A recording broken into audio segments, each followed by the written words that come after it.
Great Expectations by Charles Dickens. Chapter 24. After 2 or 3 days, when I had established myself in my room and had gone backwards and forwards to London several times, and had ordered all I wanted of my tradesmen, Mr. Pocket and I had a long talk together. He knew more of my intended career than I knew myself, for he referred to his having been told by Mr. Jaggers that I was not designed for any profession, and that I should be well enough educated for my destiny if I could hold my own with the average of young men in prosperous circumstances. I acquiesced, of course, knowing nothing to the contrary. He advised my attending certain places in London for the acquisition of such mere rudiments as I wanted, and my investing him with the functions of explainer and director of all my studies. He hoped that with intelligent assistance I should meet with little to discourage me, and should soon be able to dispense with any aid but his. Through his way of saying this, and much more to similar purpose, he placed himself on confidential terms with me in an admirable manner, and I may state at once that he was always so zealous and honourable in fulfilling his compact with me, that he made me zealous and honourable in fulfilling mine with him. If he had shown indifference as a master, I have no doubt I should have returned the compliment as a pupil. He gave me no such excuse, and each of us did the other justice. Nor did I ever regard him as having anything ludicrous about him, or anything but what was serious, honest, and good, in his tutor communication with me. When these points were settled, and so far carried out as that I had begun to work in earnest, it occurred to me that if I could retain my bedroom in Barnard's Inn, my life would be agreeably varied, while my manners would be none the worse for Herbert's society. Mr. Pocket did not object to this arrangement, but urged that before any step could possibly be taken in it, it must be submitted to my guardian. I felt that this delicacy arose out of the consideration that the plan would save Herbert some expense, so I went off to Little Britain and imparted my wish to Mr. Jaggers. "If I could buy the furniture now hired for me," said I, "and 1 or 2 other little things, I should be quite at home there." "Go it!" said Mr. Jaggers, with a short laugh. "I told you you'd get on. Well, how much do you want?" I said I didn't know how much. "Come," retorted Mr. Jaggers, "how much? £50?" "Oh, not nearly so much." "£5?" said Mr. Jaggers. This was such a great fall that I said in discomfiture, "Oh, more than that." "More than that, eh?" retorted Mr. Jaggers, lying in wait for me, with his hands in his pockets, his head on one side, and his eyes on the wall behind me. "How much more?" "It is so difficult to fix a sum," said I, hesitating. "Come," said Mr. Jaggers, "let's get at it. Twice 5, will that do? 3 times 5, will that do? 4 times 5, will that do?" I said I thought that would do handsomely. "4 times 5 will do handsomely, will it?" said Mr. Jaggers, knitting his brow. "Now, what do you make of 4 times 5? "What do I make of it?" "Ah!" said Mr. Jaggers, "how much?" "I suppose you make it £20," said I, smiling. "Never mind what I make it, my friend," observed Mr. Jaggers, with a knowing and contradictory toss of his head. "I want to know what you make it." £20, of course. "Wemmick," said Mr. Jaggers, opening his office door, "take Mr. Pip's written order and pay him £20." This strongly marked way of doing business made a strongly marked impression on me, and that not of an agreeable kind.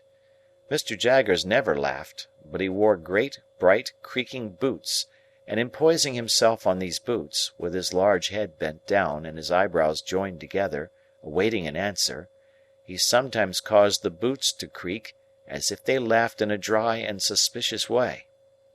As he happened to go out now, and as Wemmick was brisk and talkative, I said to Wemmick that I hardly knew what to make of Mr. Jaggers' manner. "Tell him that, and he'll take it as a compliment," answered Wemmick. He don't mean that you should know what to make of it. Ho!" For I looked surprised. "It's not personal, it's professional, only professional."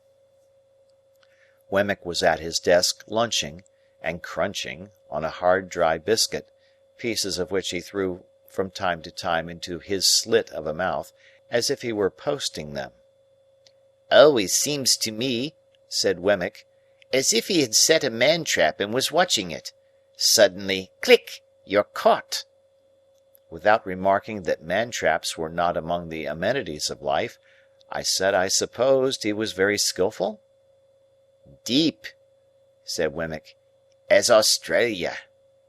Pointing with his pen at the office floor, to express that Australia was understood, for the purposes of the figure, to be symmetrically on the opposite spot of the globe.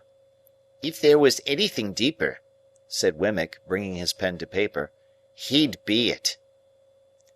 Then I said I supposed he had a fine business, and Wemmick said, "Capital." Then I asked if there were many clerks, to which he replied, "We don't run much into clerks, because there's only one Jaggers, and people won't have him at second hand. There are only 4 of us.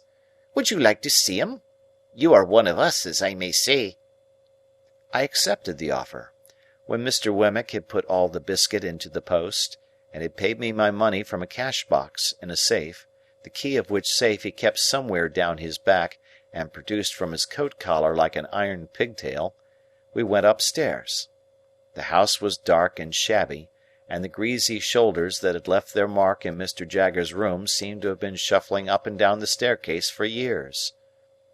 In the front first floor, a clerk who looked something between a publican and a rat-catcher, a large, pale, puffed, swollen man, was attentively engaged with 3 or 4 people of shabby appearance, whom he treated as unceremoniously as everybody seemed to be treated who contributed to Mr. Jaggers's coffers.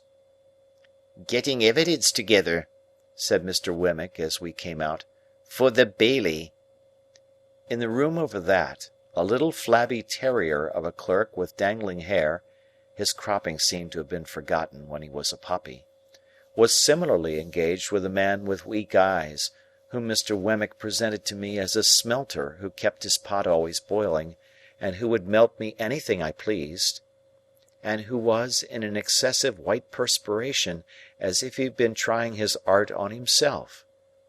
In a back room, a high-shouldered man with a face-ache tied up in dirty flannel, who was dressed in old black clothes that bore the appearance of having been waxed, was stooping over his work of making fair copies of the notes of the other 2 gentlemen for Mr. Jaggers's own use. This was all the establishment. When we went downstairs again, Wemmick led me into my guardian's room, and said, "This you've seen already." "Pray," said I, as the 2 odious casts, with a twitchy leer upon them, caught my sight again, "whose likenesses are those?" "These," said Wemmick, getting upon a chair and blowing the dust off the horrible heads before bringing them down, "these are 2 celebrated ones. Famous clients of ours that got us a world of credit. This chap, why, you must have come down in the night and been peeping into the inkstand to get this blot upon your eyebrow, you old rascal. Murdered his master, and considering that he wasn't brought up to evidence, didn't plan it badly." "Is it like him?" I asked, recoiling from the brute, as Wemmick spat upon his eyebrow and gave it a rub with his sleeve. "Like him? It's himself, you know. The cast was made in Newgate, directly after he was taken down. You had a particular fancy for me, hadn't you, old Artful?" said Wemmick. He then explained this affectionate apostrophe, by touching his brooch representing the lady and the weeping willow at the tomb with the urn upon it, and saying, "Had it made for me, express." "Is the lady anybody?" said I. "No," returned Wemmick, "only his game. You liked your bit of game, didn't you? Ha ha! No, deuce a bit of a lady in the case, Mr. Pip, except one, and she wasn't of this slender ladylike sort, and you wouldn't have caught her looking after this urn, unless there was something to drink in it." Wemmick's attention being thus directed to his brooch, he put down the cast and polished the brooch with his pocket-handkerchief. "Did that other creature come to the same end?" I asked. "He has the same look." "You're right," said Wemmick. "It's the genuine look. Much as if one nostril was caught up with a horsehair and a little fish-hook. Yes, he came to the same end. Quite the natural end here, I assure you. He forged wills, this blade did, if he didn't also put the supposed testators to sleep too. You were a gentlemanly cove, though," Mr. Wemmick was again apostrophising. "And you said you could write Greek. Yah, bounceable! What a liar you were! Ha! I never met such a liar as you." Before putting his late friend on his shelf again, Wemmick touched the largest of his mourning rings and said, "Sent out to buy it for me, only the day before." While he was putting up the other cast and coming down from the chair, the thought crossed my mind that all his personal jewellery was derived from like sources. As he had shown no diffidence on the subject, I ventured on the liberty of asking him the question when he stood before me dusting his hands. "Oh yes," he returned. "These are all gifts of that kind. One brings another, you see, that's the way of it. I always take 'em. They're curiosities, and they're property. They may not be worth much, but, after all, they're property and portable. It don't signify to you with your brilliant look-out, but as to myself, my guiding star always is, get hold of portable property." When I had rendered homage to this light, he went on to say, in a friendly manner, "If at any odd time when you have nothing better to do, you wouldn't mind coming over to see me at Walworth, I could offer you a bed, and I should consider it an honour. I have not much to show you, but such 2 or 3 curiosities as I have got you might like to look over, and I am fond of a bit of a garden and a summer-house." I said I should be delighted to accept his hospitality. "Thank'ee," said he. "Then we'll consider that it's to come off, when convenient to you. Have you dined with Mr. Jaggers yet?" "Not yet." "Well," said Wemmick, "he'll give you wine, and good wine. I'll give you punch, and not bad punch. And now I'll tell you something. When you go to dine with Mr. Jaggers, look at his housekeeper." "Shall I see something very uncommon?" "Well," said Wemmick, "you'll see a wild beast tamed. Not so very uncommon, you'll tell me. I reply, that depends on the original wildness of the beast, and the amount of taming. It won't lower your opinion of Mr. Jaggers's powers. Keep your eye on it." I told him I would do so, with all the interest and curiosity that his preparation awakened. As I was taking my departure, he asked me if I would like to devote 5 minutes to seeing Mr. Jaggers at it. For several reasons, and not least because I didn't clearly know what Mr. Jaggers would be found to be at, I replied in the affirmative. We dived into the city, and came up in a crowded police court, where a blood relation, in the murderous sense, of the deceased, with a fanciful taste in brooches, was standing at the bar, uncomfortably chewing something, while my guardian had a woman under examination, or cross-examination, I don't know which, and was striking her, and the bench, and everybody present, with awe. If anybody, of whatsoever degree, said a word that he didn't approve of, he instantly required to have it taken down. If anybody wouldn't make an admission, he said, "I'll have it out of you." And if anybody made an admission, he said, "Now I have got you." The magistrate shivered under a single bite of his finger. Thieves and thief-takers hung in dread rapture on his words, and shrank when a hair of his eyebrows turned in their direction.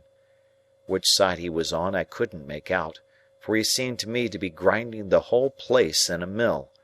I only know that when I stole out on tiptoe, he was not on the side of the bench, for he was making the legs of the old gentleman who presided quite convulsive under the table, by his denunciations of his conduct, as the representative of British law and justice in that chair that day. Chapter